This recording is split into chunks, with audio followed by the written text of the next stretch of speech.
Wenzel and the Pittsburgh Post-Gazette tweeting out today that the Penguins have discussed potential JT Miller trade, with the Canucks. Those talks stalled, but the door is still ajar, which means open slightly. Yeah, I guess so. Doesn't mean the door is ajar. We just went. It means it's. We just went through this Sunday with the lady in New York. Last year with the guy in Hartford, and we're going to get 2 days later. Who's we? Who's we? What do you mean we?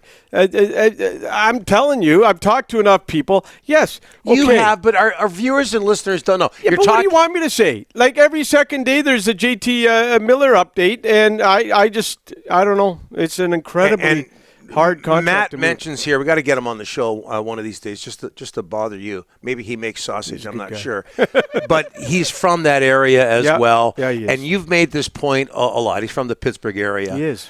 Okay, you've made this point a lot that when you think of a Brian Burke type of player, truculent, yeah, a truculent type player, angry all the time, effective.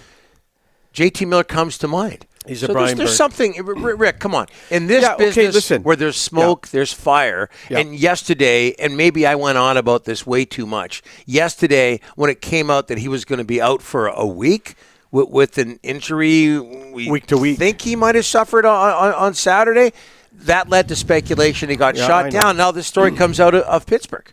Look, here's what I was told this morning. There has been talks with Vancouver and Pittsburgh for JT, but still a very hard deal to do, Donnie. You're not moving a guy with 1 year left on his deal. Mm-hmm. You're moving a guy that has just signed a massive contract in a capped-out NHL.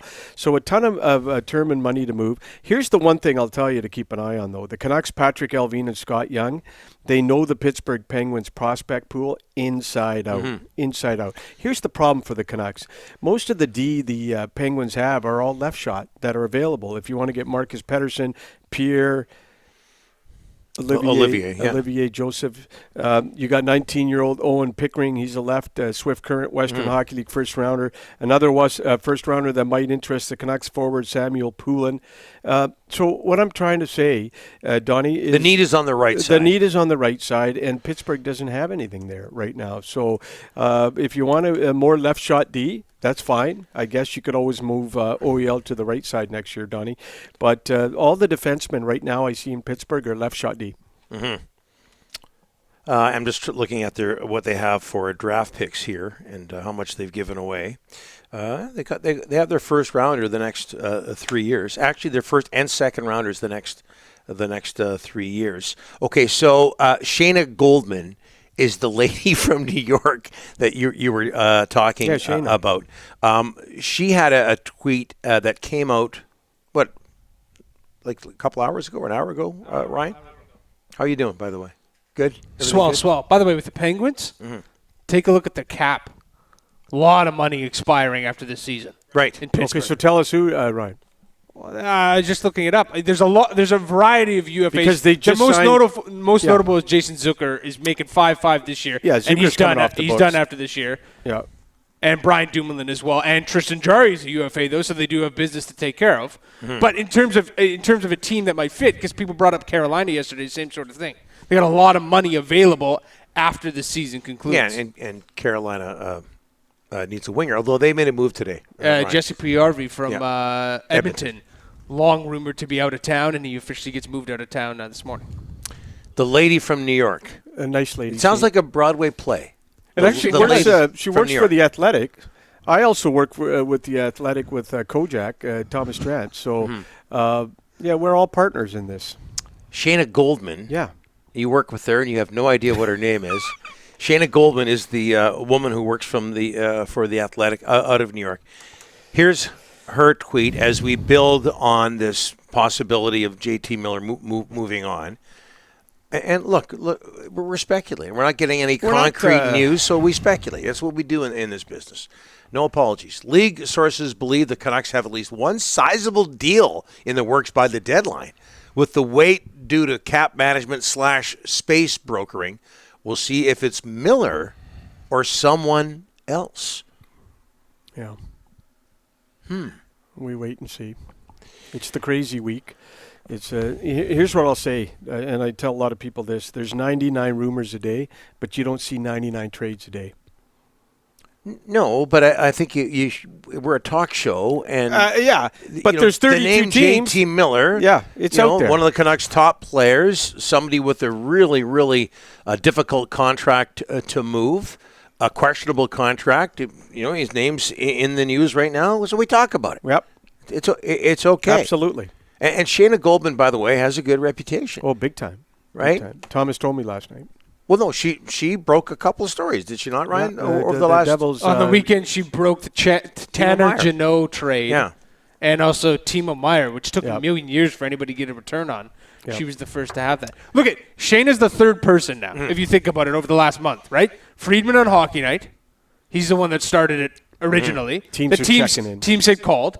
Then you have Matt Wenzel in Pittsburgh this morning. And now Shayna Goldman's not saying anything about Miller in her tweet. But when you reference a big deal, I mean, put two together in terms of players available on the Canucks roster. Well, okay, yeah, and then let's add something else, the fact that he's not playing right now. Yeah. Yeah. With The only sizable deals the Canucks could do, which quote unquote sizable, would be Miller, Demko, and Besser. Those would be sizable. Okay, so can we see the tweet again from Shayna, the lady from New York, opening on Broadway, I believe next week.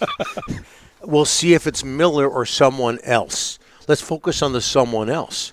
What about Brock Besser? Because the Canucks did make a trade yesterday. They did. Riley Stillman to Buffalo for Josh Bloom.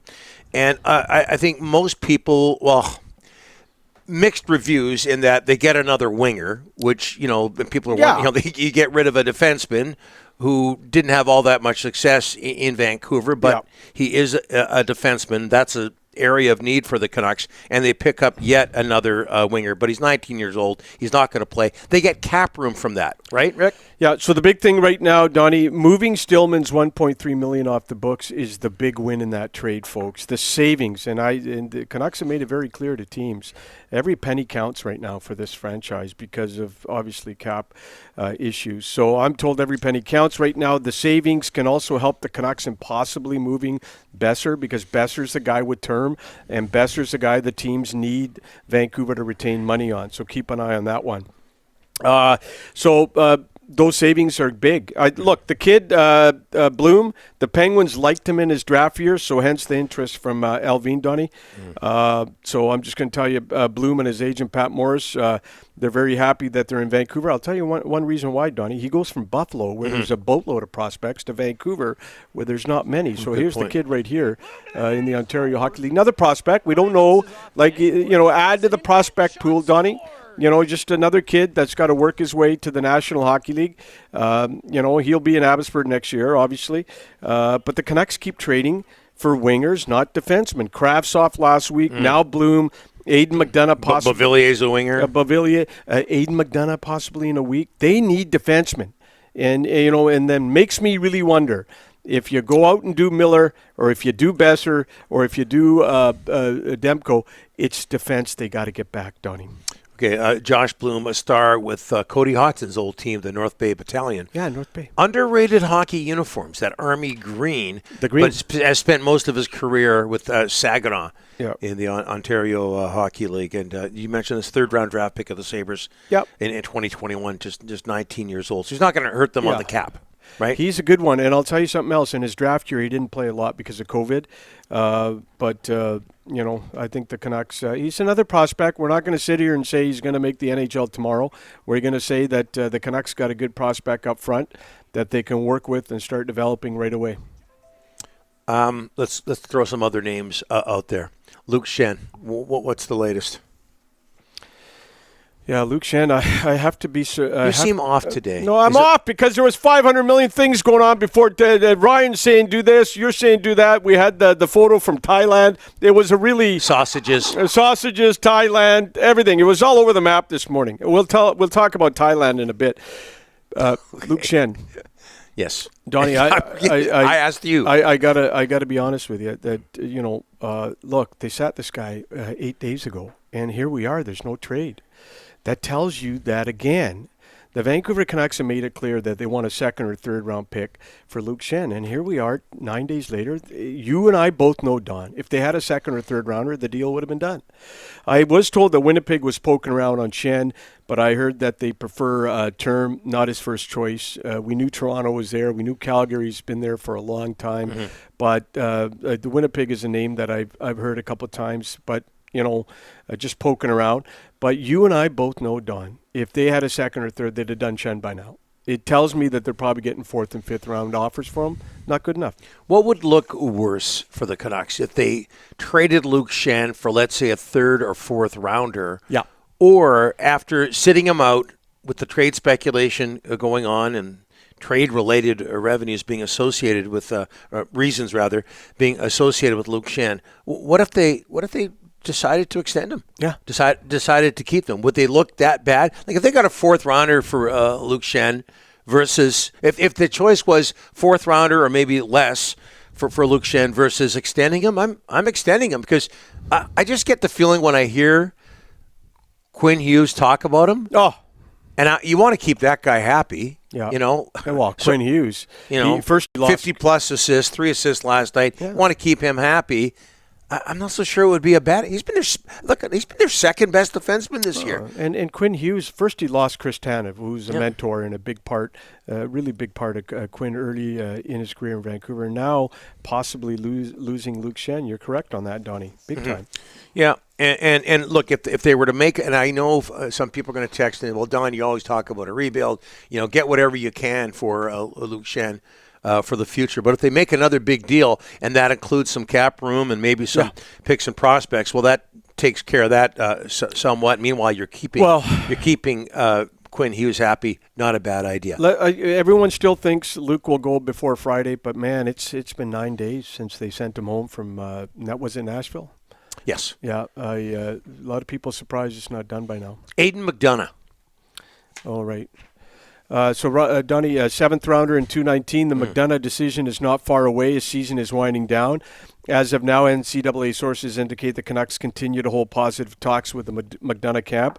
Vancouver wants this player. Get this through your head, Donnie. GM Patrick Alvin flew to Boston to meet McDonough on January 7th. McDonough is right now concentrating on hockey. He's got 2 or 3 weeks left. Mm-hmm. Sources say McDonough is still very open to signing in Vancouver.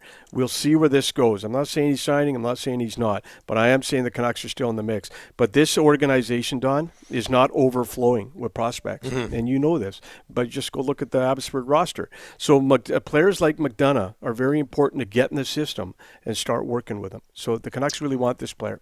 Really another winger, a left winger. Yeah. Northeastern University has 36 points, including 19 goals in good season in 31 games with Northeastern. 7th round draft pick.